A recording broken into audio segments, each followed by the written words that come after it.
Hello viewers, you are welcome to Express Politics on TVLC. My name is Abiola Michael, and with me in the studio is Dr. Akintunde Sonmi Vincent, who is the lead analyst on TVLC.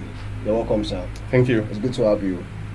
Now, we are going to be talking today on the US election and the emergence of Donald Trump and what it could mean, to Africa as a continent.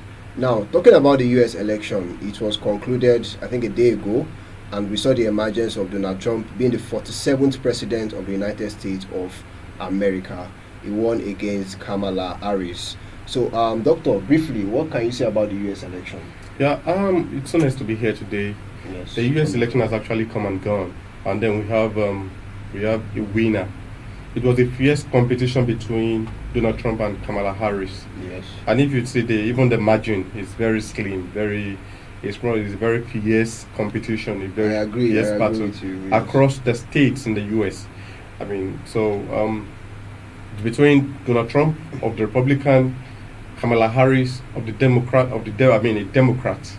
And we also have a few candidates, from other parties like the Independents, just to mention one of them, the Kennedy Jr. from the run as an independent candidate. So, like I said, it has come. And now it's over. Yeah, it's over now. We have a winner. Yes, we do. Now, talking about the gender role in ruling America today, we see that these women they don't run a chance, or they don't have a chance in ruling America. Why is that?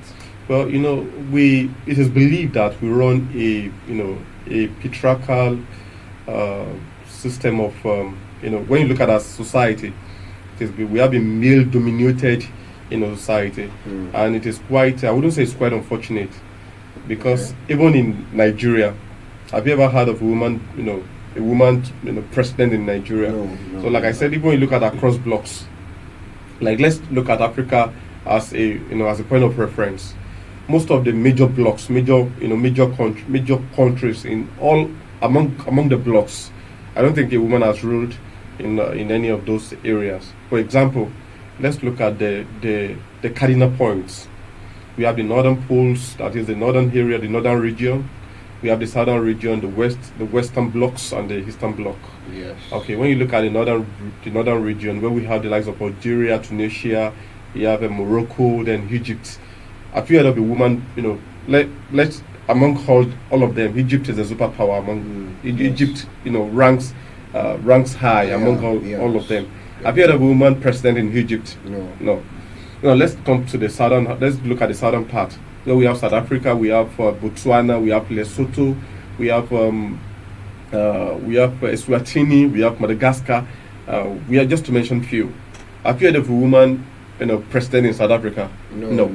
Let's look at West Africa, where we have the likes of Nigeria, the likes of Togo, to the likes of Ghana, Sierra Leone, Burkina Faso, Mali, Niger.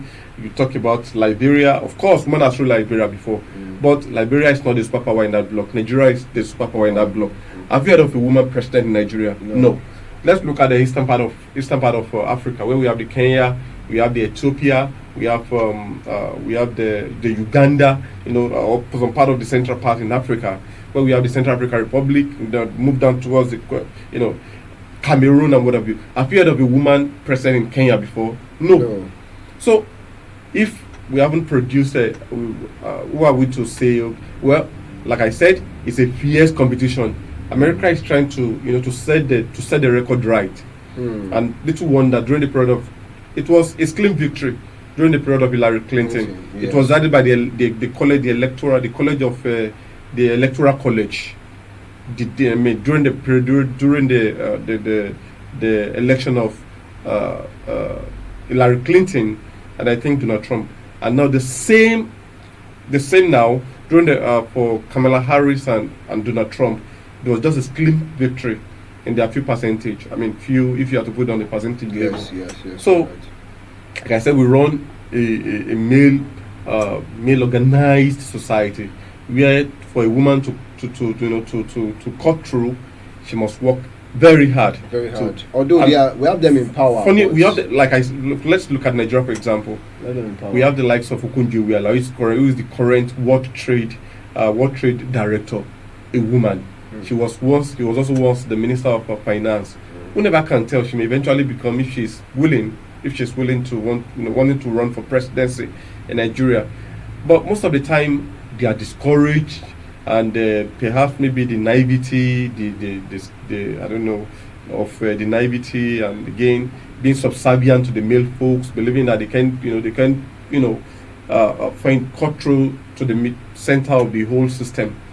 So, like I said, we have them in power, but have they been able to emerge? Number one, like I said, in some parts of in some countries, we have female president, but not in major blocks, major power. Like just imagine China producing a female Chinese president. It is absurd. It's possible, but the point is the visibility. I don't know. It's not too clear. Not too clear. Like a woman becoming the president of a female president in Brazil. Maybe we have it. But Russia, let's say for example, a female president in Russia. Wow. A female president in Japan. A female president in look at the G7. The G7. How many female presidents? Look at even the BRICS. How many female presidents? They are all male dominated kind of a cocoon or sex. Let me put that sex. They are sex. So I'm not saying it's possible if we could, like we've heard of so many notable countries that has produced female president. We talked about the Mexico, the recent election. Their current president is a woman who took over from President Manuel Lopez. And again, when you look at some other countries like we are recently in Liberia, female president Ellen Salif. So we have some key areas, we have some notable areas that that woman has actually governed. All right, thank you, Doctor. So how will the emergence of Donald Trump right now? Because if you look at his tenure back then in 4 years, how will you rate it? And how will he also shape the future of Africa as a whole and Nigeria as a country?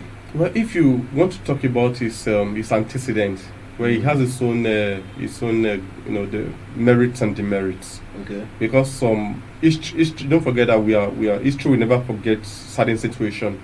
That what happened, after the election between himself and President Joe Biden, where he has to storm the Capitol Hill, where it were people were more or less like an insurrection in that part of the. But let's talk about is the implication to the African people. I know that's a big part of your question. Over time, when you look at the U.S. policy, it has asked its own rubric, its own. How am I going to? Okay, let me put it this way. When you look at U.S. policy, over time, it has asked its own, influence across sports. They have what binds them together, and what divides them. For example, in the U.S., some people believe that the right to life. So when it comes to abortion, some believe that abortion should be legal.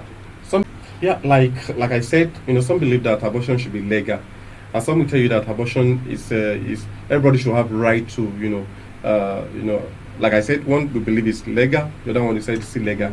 And they even talked about have a kind of a debate around months, that at a particular month you cannot engage in any kind of abortion. Some will tell you that no, you have the right to your body, that whenever, however, wherever it pleases you, that you can always do what is convenient for your body, forgetting that there is a life inside of you that has its own, that must be nurtured. So these are kind of divisive policies that runs through this issue of abortion and what have you. And when you look at the issue of race and racism, some believe that we have the Latinos, we have the African America, we have the what's it called, all manner of tribes, and even in the US, and everybody are all clamoring, they are all jostling for space. Some believe. You remember what happened during the Black Lives Matters, yes, the George Floyd issue. Then you saw how so many African American trooped out in their numbers. Yes. It was because it became a whole lot of issue of believing that there's what we call the white supremacy, that the white want to lord it over everybody in that part of the country. It is a belief, and that is what happens over there is quite different. But the point is, when you see how it affects we African, it's people start looking at others from another point of view. That okay, if you are doing this to my brother, if you are doing this to people that ask this my own color over there, then you are no longer. But even if even if they when they fail to realize what has really happened, they still want to take sides. You know, you have to be there to understand what's happening. But when you are far away, you take sides you take sides on issues you don't really know nothing about. And then we talk about the issue of LGBTQ. Now some have to believe that they must be given more roles to play.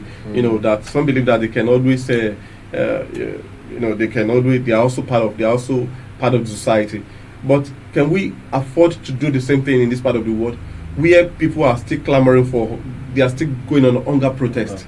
Okay, just for example, are you going to say a woman or somebody who has done a kind of gender reassignment or even a gender change, are you going to create another class for such a person in our educational system? What about in our correctional centers? Can you take somebody who has just changed his gender, who has done all manner of surgical procedure, and you want to put somebody who has a man with female attributes now? You want to put the person in a male cell? Then what becomes? So look at confusion. That's how it has its own effect on the African state. So you know, here when we have our own cases that we are still battling with, we can't afford to add something like that to the problem we are currently facing here. You're right. And again, the issue of health. You know, America is one of the largest. They are one of the largest funds of when it comes to health. You know, but so far so good with. I mean, the way we are currently, the Africa on their table seems to carry little priority, and that's why you've seen the steep competition over time. When you see the likes of Russia, to the extent that even in Niger, the US the US mercenaries, the US soldiers were sent out of Niger, the US soldier was sent out of Chad, and those particular region, they embraced other foreign mercenaries. They embraced other foreign, like the likes of in Niger. You see, they were always with the flag of Russia. In in Chad, when you check across the region, you see it has over time led to a kind of a steep competition. The whole of Zambia, they are all, most of their infrastructural facilities are done by Chinese. Even in Nigeria, you see Chinese everywhere, yes. Chinese products everywhere. So the steep competition, and don't forget the US is a superpower. It's a superpower, and if they are going to meet up, if they are going to level up, if they are going to retain that power, they have to work extremely very hard to see how they can bring their policies to bear as regards the development of African states. Don't forget that again, we have so many virtually most of the African states that are the third world states. They are developing, and even those that are almost trying to attain the level of developed, you will see some poor leadership here and there, drawing back. You know, it's a whole lot of issue. But if America is going to, their policy has a way to, their policy has over time, influenced the African states directly or indirectly. So it's okay. I think you have said a lot on that issue. So now let's talk about the trading aspect. Do you think Donald Trump will reinforce trade in Africa? Well, there's, like I just talked about, competition. But if he's going to enforce trade, it must be intentional about it. This issue of Africa is now, there's no, like, let me use a very good analogy. There is no small, when you come to football, the game of soccer, you can't denigrate any country anymore. So when it comes to national power, when it comes to national influence, you cannot dump down any country. So if you are going to look at what China as a country, look at what they are doing to the African states. To the extent that they are influencing them. Most of African states now, they are planning to even join the BRICS. If not, substantial good number of them have joined. South Africa is one of the primordial. Nigeria. So look at what.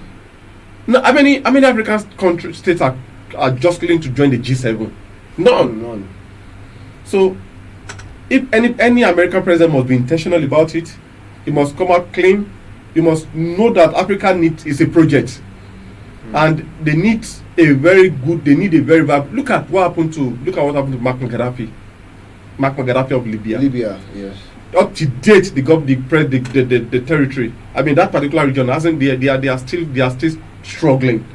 In short, no, they are even becoming the shadow of themselves. Libya after the demise of Gaddafi.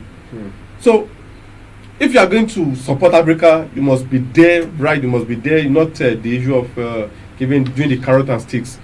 Cutting away their resources. Cutting away their capital. Do you know how many? Taking away their human capital. Do you know how many scholars that are jetting out of Africa every year in year out? Where are they jetting to? When they're supposed to be responsible to develop their own country, they are not readily available. But you can lure them through all manner. You call it, some we call it what's it called? This thing that used to play all manner of lottery activities, all manner of just to lure them. You take away their human capital. You take away their resources, their mineral resources, leaving them to nothing. And you said that we are all practicing, we're global. We are all in the global space. No. So the point is, anybody that is going to develop, if you are going to be part of African project, you must be intentional about it. You don't have to be pseudo-democratic, because over time, most of the leaders have always been pseudo-democratics. It's all about cajole. They will just cajole. They will cajole. They will persuasive. They will coerce through all manner of body. They will make do with IMF. They will make do with World Bank. They will make do with the United Nations. They will use it to coerce nations that are struggling. And in the long run, nothing. What has look at recently, IMF is saying that Nigeria should not pay subsidy. Can imagine. I mean, this is not something that is so go and do the fact check. Not that they pronounce it openly, but with that it was okay. We have to make sure that we sustain this policy. That we should take the subsidy must not return. Are they not invariably saying we should not pay? It should not be paid. But even in the world power, the leading economy, they are still paying subsidy to develop their nation. See, gas ordinarily is a waste. Back in time, in retrospect, when it was first created, when it was first discovered, it's a kind of, it's part of the crude oil that they used to be blown off. But even when you travel to most of the Western country, they have pipes that leads one home to another home, pipes of gas. But even here in Africa, in Nigeria, what ordinarily we should be enjoying is not becoming. Do you know how much is sold now? A kg of gas in Nigeria, it's over 1,000 plus. Yes. Ordinarily happens that used to be a postcard. This is a waste. Natural gas for that. And it belongs. We own the crude oil in this country. We own our crude oil. We are not refining oil. IMF did not propel and force the government to build the refineries. But I say no, don't pay subsidy, don't subsidize this thing anymore. How on earth you don't want to subsidize and you don't have a functional refinery?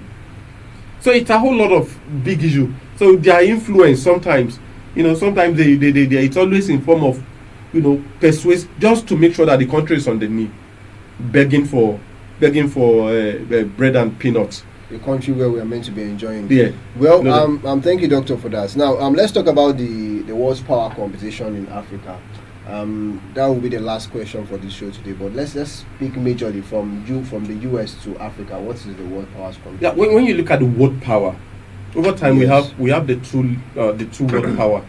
We have the US and China. Okay. But we cannot dump down Russia. Okay. And here in Africa, over time we've seen the Chinese are doing wonderful. I mean, they are doing exceedingly great to make sure that they lure Africa on their side. They made virtually so many things available for the African states, and something ranging from flexible loans to wonderful attention. Was it recently we heard about the African China summit? Yes. That virtually all our leaders travel to travel to China for the summit, all across Africa. So, not just that they want to give out something, they also want to listen. To listen to the African states. Come, let's discuss together. What do you want to? This is what we call a father to son relationship. There's no two about it. that China is almost meeting up with the US. There's no quid pro quo. No, there's no two about it. That they are meeting up big time. So, US, and like I said, each US is still planning to retain. And again, just before I failed to mention this. Even the foreign crisis too. The US also has its own, like, the influence on crises that are happening now. Look at the issue of between the Israelis and Hamas, Israeli and the Hezbollahs, and by proxy Israel-Iran crisis.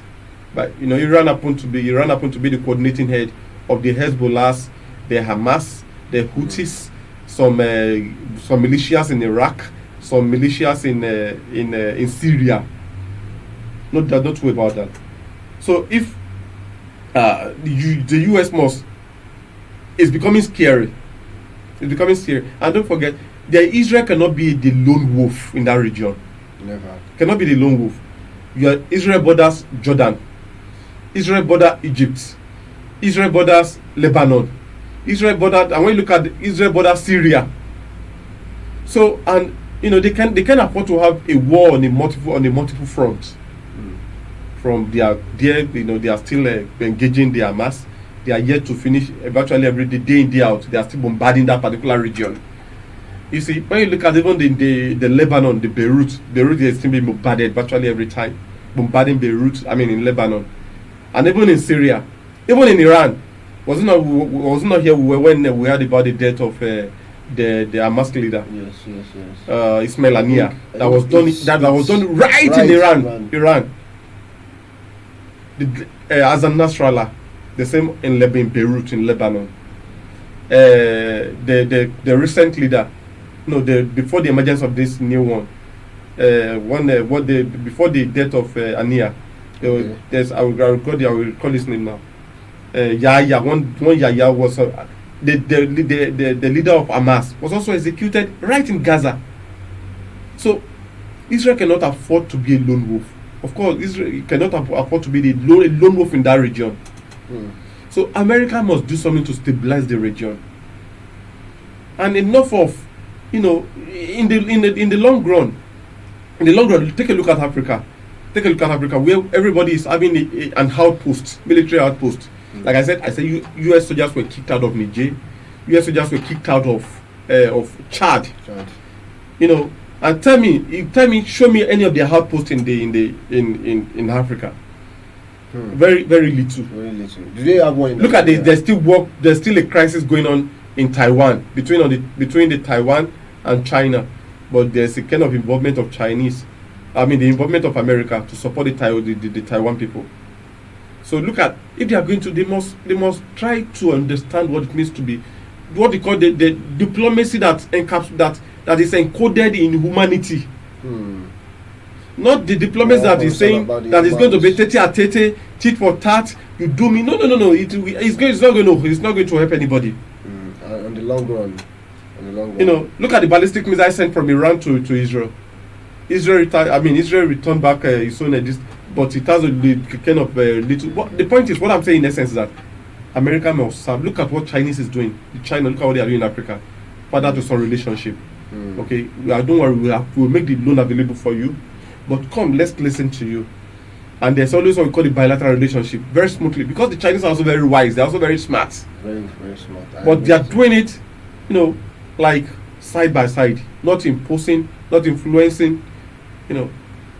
So America must follow suit, because they are the father of democracy.